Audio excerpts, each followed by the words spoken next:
we are very grateful to welcome on our friend Jeff Levering. Hi, Jeff. How are you?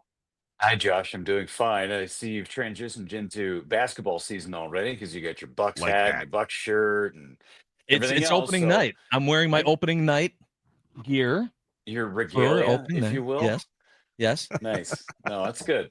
I appreciate you guys. Good to chat with you again, and I'm glad you guys are both doing well. All is well here, Lev. How are you? How's the crew? How are we doing on putting a button on the season? Oh man, I don't even know where to start. Ultimately, it was whoa, the Dodgers are good. Yep. Yeah, that was one certainly good thing to take away from that series, no doubt. The Dodgers have been playing very good baseball. They got healthy at the Yeah. right time, and their pitchers decided to show up when they needed to show up, right? Um, I'm doing okay. I'm kind of at peace of where everything is, right? I mean, the Brewers had a great season. They beat the Cubs in the division series, franchise record 97 wins. I mean, all the great things, and most of their team is coming back next year too. So I feel pretty good about where the Brewers sit on this. What day is it today? Wednesday, October 22nd. So, I get it. The World Series is going to start on Friday. The Brewers are not going to be a part of it, but they were the second best team in the National League this year. And they have a lot to build on. A lot to build on. They don't have a lot of question marks going into next season. And that's a really good thing. They just happen to run into a historically good pitching rotation and what the Dodgers are running out there right now. Jeff, before I don't maybe it was first, second inning, I don't remember. In NLCS game 1, we saw each other. You in the Mhm. booth, me right below you, and it wasn't I oh waved. hey, I hey. waved. It was a fist pump, and it was like the wave was like here we go. Like you were locked in. I felt like as a fan, even though I'm wearing my big goofy fur hat, I'm locked in. Like it just felt different. And then the way it finished was just obviously such a disappointment. But did it not feel like the atmosphere in that game was not a party as much as it was it's go time? Like Yeah, everyone locked in from a fan perspective, at least. yeah, I think you're right. I thought you were saying that my wave and hello was different. Like the no, this is the same. It's a hey buddy, good to see you. Hope everything's going okay. Salutations. You I could like tell the it wasn't. babushka hat. Um, no, I think that the vibe was different, right? I think I've never heard the ballpark as loud as I heard it during the division series against the Cubs. And that's because it's the Cubs, it's the rivalry. I think there was more Cubs fans in the ballpark. Not a ton of Cubs fans, but there were Cubs fans, right? There were teams cheering for both, there were fan bases cheering for both teams. So I've never heard it as loud as I heard game 5 in that ballpark ever. Ever. And that's even including a game 7 of the NLCS in 2018.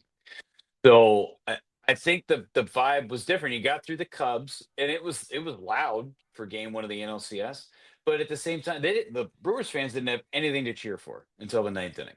Nothing. They had one base hit. They had one base runner until the ninth inning. So there was just this kind of lull. And then in Game 2, Churio leads off with a home run in the bottom of the first inning. You're going, okay, here we go. This is our chance. We're going to get back in a series, and then the Dodgers score a couple of runs in the top of the second inning, and then it just kind of, it just you never felt you never felt that surge of energy because frankly the Dodgers never gave the Brewers fans an opportunity to get into it. They just put the clamps down early, so it did feel different. The crowd felt different because there was not a whole lot to cheer about. There's not a whole lot to get it excited about where the Brewers led in that series for all of one batter. One batter.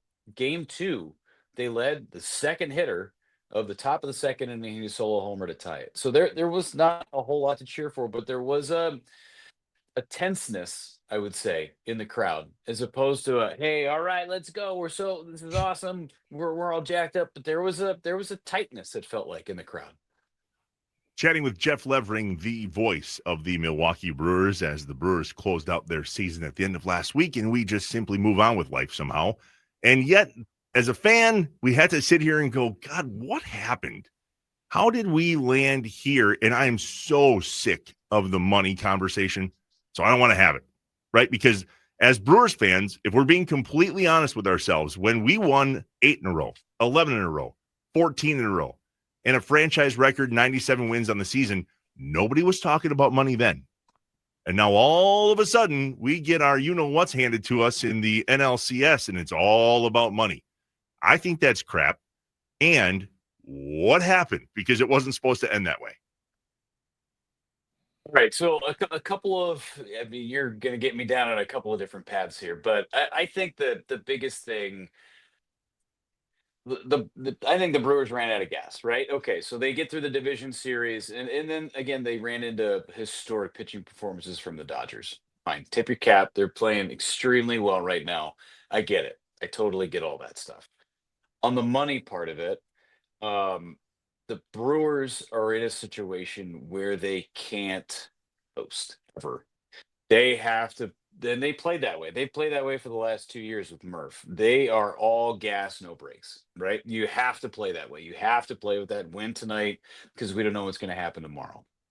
Whereas when you look at the Dodgers roster, and I believe this wholeheartedly, and whether the injuries are what they were, but conveniently, everybody gets healthy the last 3 weeks of September. Okay, guys, here we go.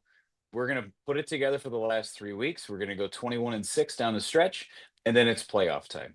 So they had the ability, because of what their payroll was, because of what their roster was, because of what their depth was, to almost coast. They knew what they needed to do in the regular season to get themselves to the playoffs, and then boom, let's go. Let's put the gas down and put the throttle down. I think that that's where the big discrepancy is. Not saying, I mean, the Brewers built a huge lead in the division, and it has nothing to do with finances or whatever. It's just a different mentality where the Dodgers have been doing this 13 out of the last 14 years, where they've won the division, gone to the postseason, or the World Series for the fifth time in 9 years. That organization knows what it's like to be in that position. So, okay, Blake Snell, you can take some time off. Okay, Roki Sasaki, we signed you. We love you. But here's the deal, man. We want to get you right. So for 4 months, you go ahead and get yourself down to the minor leagues and do what you need to do. They'd come back and you're throwing 100 miles an hour with this gross splitter, and you're going to close games for us. It's just a different. It's just a different way to operate, and that's where a lot of the financial stuff comes into play. The Wisconsin Sports Radio Network guest hotline, powered by Gruber Law, one call. That's all. Jeff Levering on Inside Wisconsin Sports with Trevor and Josh. I was using the coasting excuse for the Brewers towards the end of the season. I thought when we came out of that 14-game win streak that there was just this sense of, okay, let's just settle in here. And it didn't feel like it was all gas, no break. But maybe that was because they were tired or there were some guys banged up. You know, Trevor McGill went on the IL. Churio had the hamstring. There was just a number of different things that played out. And the excuse I kept making was, we're good. We're good. We don't need to have this streak at the end of the year. And it turns out we were fine for the NLDS, but man, that just did not match up. So how do you go at the offseason now, Jeff? I mean, we know that you're going to show up on college football and college basketball and all those things, but anybody that knows you online or on air or personally, you're diehard Brewers. So what do you do now to put the season to bed and move on with your life? Because I'm struggling. Okay, I'm struggling. Yeah, I mean, I went to the ballpark yesterday for a couple of minutes. I wanted to cruise by the booth. There are a couple of things that I hadn't picked up because I figured we were coming back for a game 6, and I just you just thought you were going to be coming back, right? So I hadn't had a chance to go back to the booth, so I went back and picked up a couple of things, and I just took a couple of minutes to sit there and look at the ballpark, and the roof was open, and the rain was coming down, and you went, well, isn't that fitting?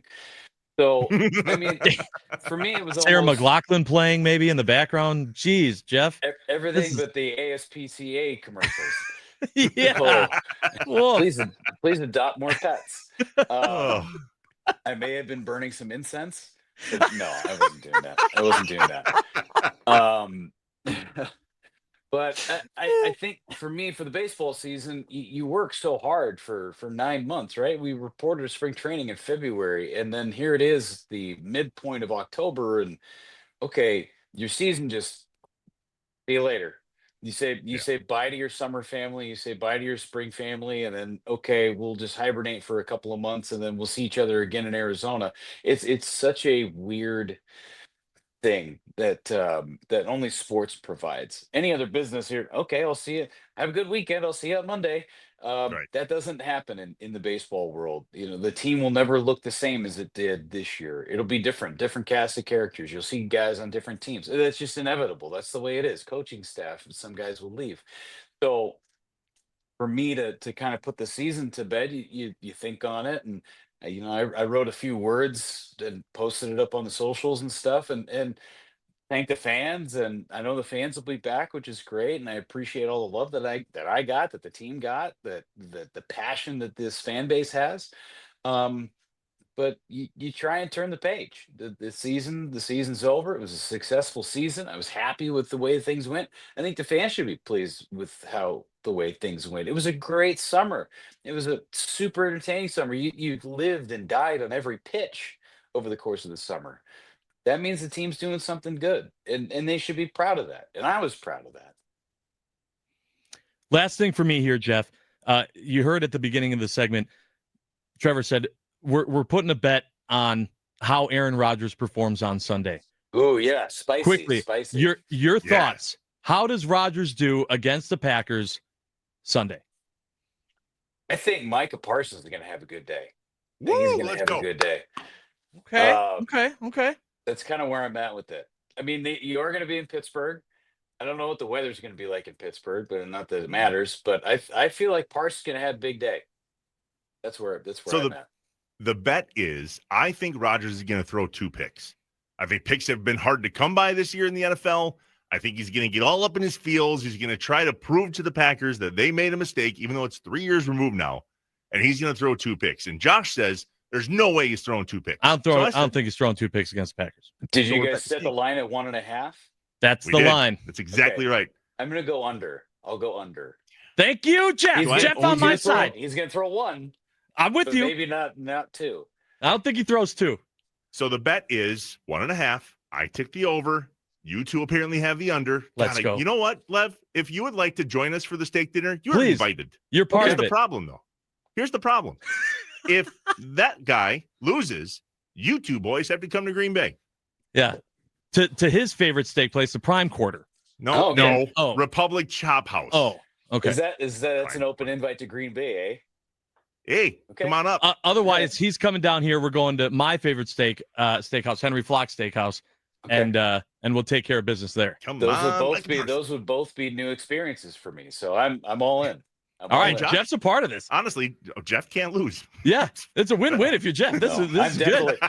I got no stake in this thing other than the stake that I'm going to be crushing. There we go. Nice. I love it. Hey, Love Lev, we love you, man. Good to see you. Thanks for jumping on with us. We will not be a stranger with you this offseason. I want to chat with you as often as you'll let us. So You got it. we'll chat soon. I'll be around. Thanks, Take Jeff. care, guys.